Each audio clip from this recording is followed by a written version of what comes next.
Dan semoga akan diberikan bermanfaat. Maka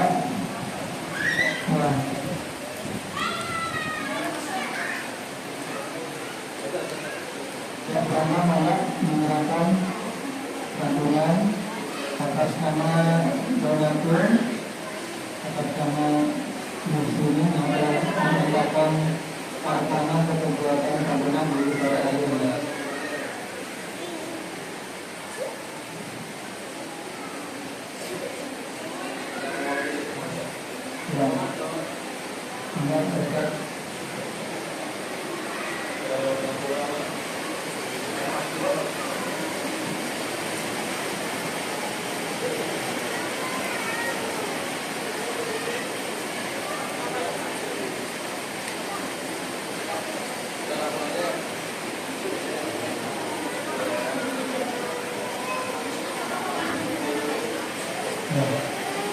Alhamdulillahirrahmanirrahim. Santunan amanah yang diberikan yang saya sampaikan atas nama pengurus PKI ucapkan banyak terima kasih.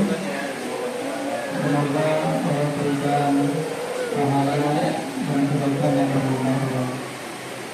Bapak Ibu, kemudian saudara speakernya tetapkan bawah. Saat lalu kita akan dengarkan ceramah Rasulullah Shallallahu Alaihi Wasallam. Maka ada orang mengatakan Rasul itu adalah Al-Quran berjalan. Al-Quran, Bapak Ibu, secara teoritis adalah konsep tekstual yang aktual, dan as-sunnah secara praktis adalah konsep konseptualnya. Karena dua hal inilah yang diwasiatkan oleh Rasul dalam sabdanya, taraktu fikum amrayni lan tadillu ma in tamassaktum bihima, kitabullah wa sunnat rasulih. Kata Rasul, aku meninggalkan dua hal. Andai kata dipegang teguh maka tidak akan sasar. Yang pertama Al-Quranul Karim, yang kedua wa sunnat rasulih, adalah sunnah-sunnahnya. Maka dibuktikan dulu ketika perang salib, tentara-tentara Salahuddin Al-Ayyubi kokoh dalam medan perang. Kenapa? Secara teoritis berpegang teguh kepada Al-Quran, secara praktis yaitu mengikuti sunnah Rasulullah Sallallahu Alaihi Wasallam. Maka dalam acara Nuzulul Quran ini, yuk marilah kita Bapak Ibu memperhatikan Al-Quran, mulai mendengarkannya, lalu membacanya, terus mempelajari isinya, dan yang terpenting yaitu mengamalkan isi kandungan dalam kehidupan.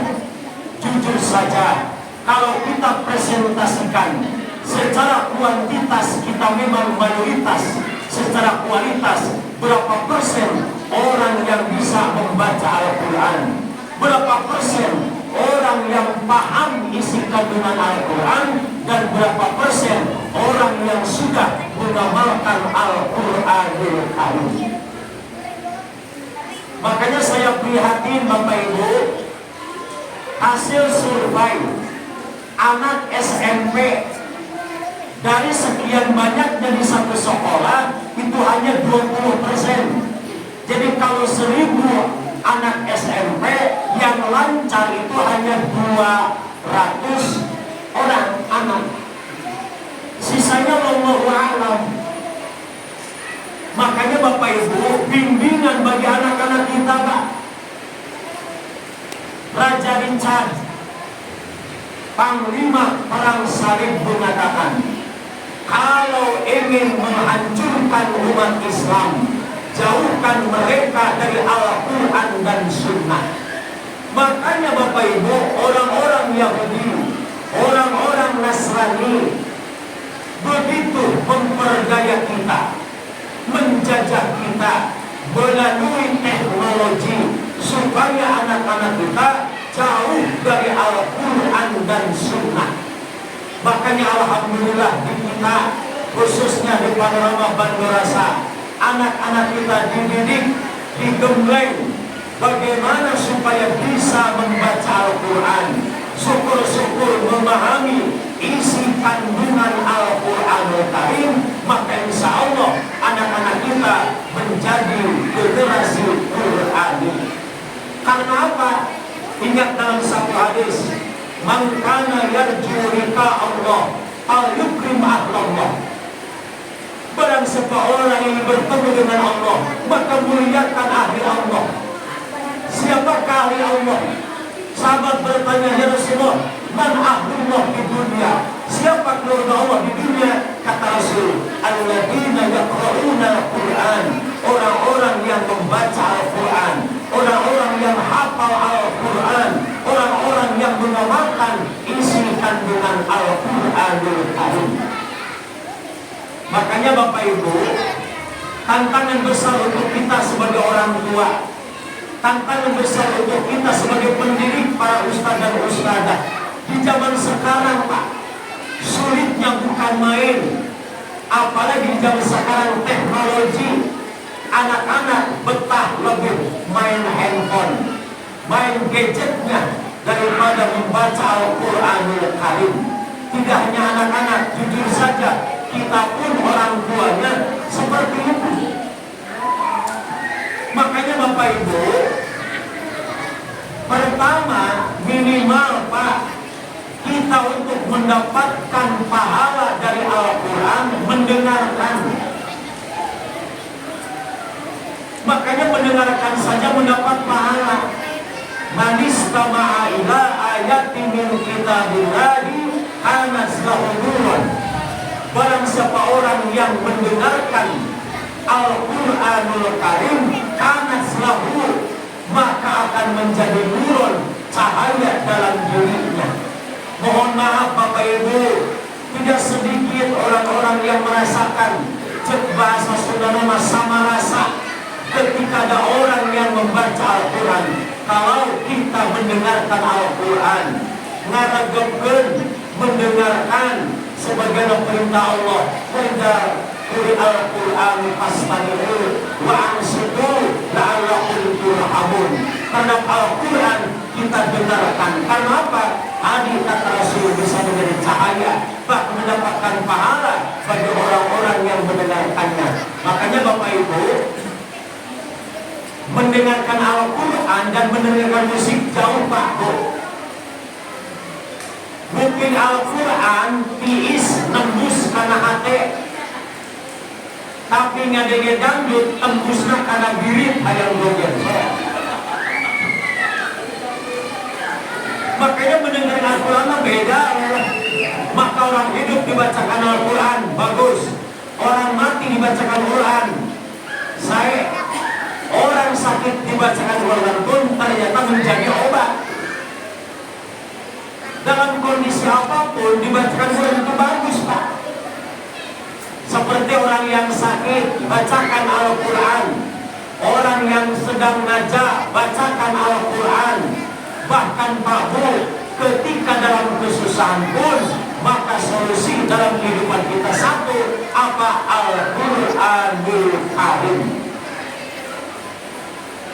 Makanya kan Ibu dalam kitab Nasoliban kan ada Asrun Tamna'u Asron, 10 surat yang bisa mencegah 10 perkara. Suratul Fatihah, surat Al-Mulk, surat Al-Waqi'ah, surat Al-Kafirun, surat Ad-Dukhan, surat Al-Ikhlas, surat Al-Falaq, surat An-Nas. Surat-surat tersebut termasuk surat-surat pilihan, seperti surat Al-Fatihah, tamna'u ghadabar Rabbi, untuk mencegah murkanya Allah. Surat Al-Mulk, Tabarok, itu untuk mencegah adzabil qabri, siksa dalam kubur. Suratul Waqi'ah, tamna'ul faqr, bisa mencegah kefakiran. Surat Al-Ikhlas, supaya tidak ada timbul sifat iri dan dengki. Surat An-Nas, supaya kita tidak mempunyai sifat was-was. Surat Ad-Dukhan, supaya kita tidak merasakan kehausan nanti di akhirat. Maka surat-surat pilihan tersebut adalah merupakan faidah, manfaat ketika kita bisa membacanya. Maka nanti kita akan merasakan tidak hanya di dunia tapi juga di akhirat. Ada yang bertanya Bapak Ibu tentang surat Ar-Ra'd. Di kita kan kalau ada orang najah ya suka dibacakan surat Ar-Ra'd. Itu bagaimana? Sebetulnya surat Ar-Ra'd itu tujuannya meminta yang terbaik kepada Allah. Kalau memang akan sehat panjang umur, kalau memang orang tersebut sedang sakit, sedang najah contoh, dibacakan surat Ar-Ra'd, kalau panjang umur semoga cepat disehatkan. Kalau memang keputusan terbaik Allah meninggal, semoga dimudahkan. Maka itu salah satu tujuan membaca surat Ar-Ra'd ketika ada orang yang sedang najah. Makanya Bapak Ibu, surat Al-Kafirun itu bagus kita baca kuliah, karena itu mencegah dari mati kekafiran, kekufuran. Makanya kan Bapak Ibu, setan iblis itu berbagai cara untuk menggoda manusia, bahkan ketika sakaratul maut. Ibu bukan dalam kitab Jaqaiqul Akhbar, orang yang najah cek Sunda mah kerbalitungan jeung iblis. Maka bagaimana caranya supaya matinya su'ul khotimah, mati dalam kekafiran? Maka salah satu di antaranya solusinya agar kita dijauhkan dari mati kekafiran, maka seringlah membaca surat Al-Kafirun. Kita kan sering berdoa, ya Allah biha, ya Allah biha, ya Allah bi husnil khotimah. Kita berharap ketika di akhir hayat kita mendapatkan predikat husnul khotimah, dan Allah mudahkan dalam kematian kita. Ari numaran najat ya, dibetot kurang diesotkeun, dibetot diesotkeun, perihna luar biasa. Maka Nabi Idris CS malaikat Israel itu pernah merasakan kematian, Pak. Ketika ditanya, wahai Nabi Idris, seberapa pedihnya sakitnya ketika dicambuk ruh? Kata Nabi Idris, seperti dicambuk oleh pedang 1000 kali. Maka ketika orang najah itu sebetulnya meminta supaya cepat dan dimudahkan. Maka salah satu doa dalam doa selamat, kita sering berdoa, Allahumma hawin alaina bi sakaratil maut. Makanya ibu-ibu, kalau ada keluarga kita sedang najah, bacakan Ar-Ra'd. Ini terbukti ketika saya pengajian di Sindang Sari, Ancaran, ada jamaah sudah 3 hari kondisi sedang najah. Sada Ustaz itu kalinya jamaah disebut hirup dianggap ngapan kene, disebut maut dan katawis hirup kene. Ya kuabitnya itu didoaan, dibacakan surat Ar-Ra'd. Ketika itu pengajiannya hari Selasa, pas dibacakan Ar-Ra'd, Rebo Enjing teh menang WA, Ustaz cenah alhamdulillah maut gitu. Saya kira alhamdulillah dari lalu. Ya kan itu bu harapannya, karena kan kasihan orang yang najah itu. Maka kita sering berdoa, Allahumma hawwin alaina fi sakaratil maut. Nah itu Bapak Ibu yang pertama mendengarkan Al-Quran. Yang kedua, Iqra, membaca. Baca Al-Quranul Karim. Iqra'ul Quran fa innahu ya'ti yaumal qiyamah syafi'an li ashabih.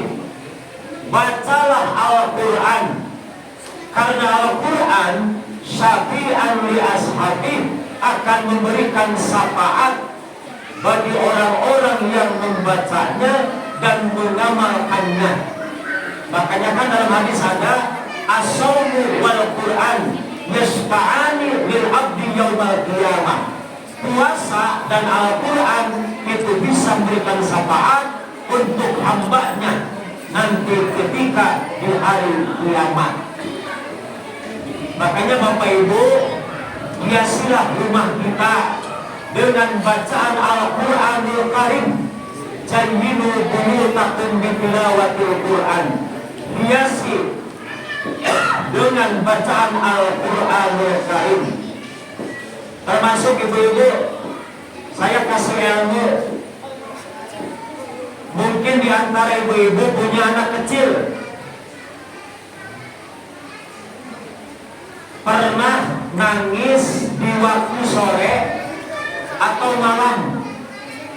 Nah, biraraun bening budak kecil jika nusiun tapi keluar cai soca, itu teh melihat atau digoda jin, jinan ngarana umusibian. Jadi zaman Nabi Sulaiman, karena Nabi Sulaiman punya wadia bala jin. Ketika bertanya kepada satu jin, siapa kamu? Saya umusibian. Untuk apa kamu tugasnya menggoda manusia? Satu diantaranya supaya wanita yang hamil keguguran. Eta teh ditenangan umusibian. Ini di luar kesehatannya. Jadi umus yang besok nendangan ibu-ibu hamil supaya keguguran. Muka dua ngagoda budak kletik. Batak sok cerit bae teh. Muka tilu hapunten ngarusak rumah tangga. Jadi sok anu pasea-pasea eta teh diantawisna umusibian awalna teh. Makanya kalau terjadi seperti itu, ibu-ibu, kalau ada anak kita nangis, sulit untuk didiamkan, bacalah surat Ikhlas 3 kali, Falaq An-Nas 1 kali, ayat kursi 1 kali. Ditiup kana mun-mun Bu Haji.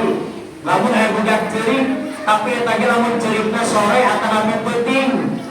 Tapi lamun cerikna beurang mah udah dibacakeun ayat kursi. Kayak nama hayang es krim. Kalau budak cilik dibacakan ayat kursi, itu udah kayak memar yang beli Kinder Joy. Tahunya, karena salah satu untuk mengusir setan itu baca ayat kursi. Karena kan ada jin bangsa setan, ada jin bangsa manusia. Kalau jin bangsa setan, bacakan ayat kursi. Kalau jin bangsa manusia, jangan ayat kursi, baledo ibu kursi, karena kelihatan. Kebetulan ada ahlinya, Pak Ustaz Cucu. Saya ingat dulu ketika ada yang kasurupan, kaget saya, asli ini bukan buatan. Pulang dari masjid ternyata yang kasurupan. Kediriun keluarga pas waktu disamper ternyata luka surupan nanti istri jaba pakai pakaian jeruk baik. Coba itu subhanallah, pas saya lihat mau istighfar nggak jadi, saya alhamdulillah. Nah sababnya rezeki luka dua untuk saya jarangnya ilah Ustaz Hayat menghadap itu gratis deh. Kata suaminya ketika pulang kerja pas lagi salin kaligarnya kasurupan, ya kan? Itu asli pakai pakaian jeruk bayan Pak. Mereka punya kereta suami itu ketika kita silun. Dari taman tian uang pun molotov dan molotov asli atau molotov. Saya tadi samper. Pas diberikan kalau molototan, yang kumpulin di molototan deh, tidak datang ke anak lain. Nah ibu tuh teman, datang kena ibu, kalekam kena ya. Baris om. Nah ketika itu saya ingat waktu mondok, kata kiai saya bacakan hijab jalani ayat kursi 3 kali. adzan telinga sebelah kanan, iqamah telinga sebelah kiri. Ternyata saya bacakan alhamdulillah. Tadi dengan gerak molototnya ayamat dulu. Ayat namanya taisbih leles, dibacakan di kiri kundur leles. Gubrak, baik coba ngadangkat ada penuling. Ketika itu saya berharap dalam hati berdoa, ya Allah sering jadi bacaan Al-Quran itu salah satu di antaranya. Makanya bacaan Al-Quran itu luar biasa Pak. Apalagi kita membacanya, maka Iqra'ul Quran baca. Yang ketiga adalah i'lam, mengetahui isi kandungan Al-Quran. Memang Bapak Ibu, kita harus memang belajar tafsir. Termasuk tadi ketika kita menerangkan tafsir, harus menguasai asbabun nuzulnya dulu.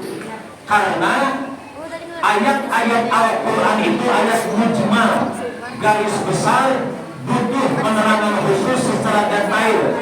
Karena ada kalimat-kalimat mazhaj di dalam isi kandungan Al-Quran, maka tidak bisa memaknai Al-Quran hanya ada dalam Al-Quran saja. Seperti kan kita harus belajar ilmu balaghah, ilmu mantiq dan lain sebagainya dalam penguasaan setiap kalimat-kalimat lafaz-lafaz Al-Quranul Karim. Tentu ketika kita mengetahui isi kandungan Al-Quran, yang terakhir adalah if'al, realisasi, menerapkan Al-Quran dalam kehidupan. Makanya luar biasa Pak Bu, kalamullah, ayat-ayat Allah itu luar biasa. Maka kumpulkan orang-orang ahli dalam membuat kata-kata untuk bisa membuat ayat Al-Quran. Tidak mungkin ada yang bisa, jangankan disamakan, berlebih tidak ada. Makanya zaman dulu ada nabi palsu Musailamah Al-Kadzab. Musailamah Al-Kadzab pernah katanya dia bisa membuat ayat seperti Al-Quran, dan dia pun membuat ayatnya yang berbunyi ya difda'aini nakina a'laqi fil madi wa asfalati fitin. Itu adalah ayat yang diciptakan oleh Musailamah Al-Kadzab. Kalau kita artikan ya dibda, wahai kata, wahai bangkong, ya dibda'aini, anak dari dua kata, a'laqi fil madi wa asfalati fitin, bersihkan yang ada di atas dan bersihkan yang ada di bawah. Maka banyak yang menertawakan ayat yang dibikin oleh Musailamah Al-Kadzab ini. Makanya luar biasa, tidak ada orang, bahkan jin, makhluk gaib pun yang bisa menciptakan seperti Al-Quranul Karim. Maka kita pegang Al-Quran ini sebetul-betulnya. Kenapa? Allah akan mengangkat suatu bangsa dengan Al-Quran. Allah akan merendahkan suatu bangsa dengan Al-Quran. Makanya kan Bapak Ibu dan Al-Quran istilah begini, tidak akan ada orang mendapatkan syafaat Al-Quran dua, Al-Hajru dan Al-Haruju. Apa Al-Hajru? Begini, orang tidak akan mendapatkan syafaat, itu Al-Hajru. Artinya ketika dibacakan Al-Quran, kita tidak mendengarkan, ngobrol dan lain sebagainya. Maka ketika ada yang membaca, dengarkan Pak, karena Al-Quran tersebut akan berikan syafaat. Yang kedua Al-Haruju adalah menghina. Banyak Bapak Ibu di kita ya, termasuk kasus-kasus kemarin yang merobek Al-Quran, yang membakar Al-Quran. Naudzubillah dengan dari Allah laknat hal-hal terjadi seperti itu. Maka tunggu tanggal mainnya orang-orang yang menghina Al-Quranul Karim. Banyak mungkin di media sosial yang kita lihat yang menginjak Al-Quran.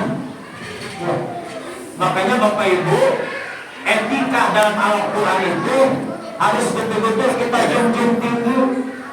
Kalau baheula malah punya Al-Quran tadi tangkep nya, bahkan dina luhur mastaka teu dijingjing gitunya.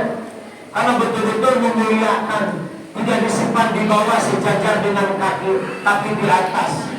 Kenapa? Al-Quran itu sangat mulia dan bisa memuliakan kita ketika kita bisa memuliakannya. Itu saja barangkali Bapak Ibu yang dapat saya sampaikan tentang nuzulul Quran ini. Insyaallah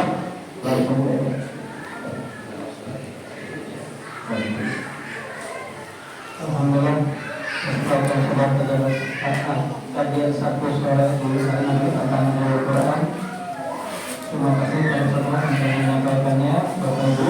Selanjutnya ada acara broadcast akan diperoleh dan berkasnya. Ya, nanti pemilihan hadiahnya kita menyebutkan angka 1 sampai 10. Bagi yang memenangkan sebutkan angka 1 sampai 10.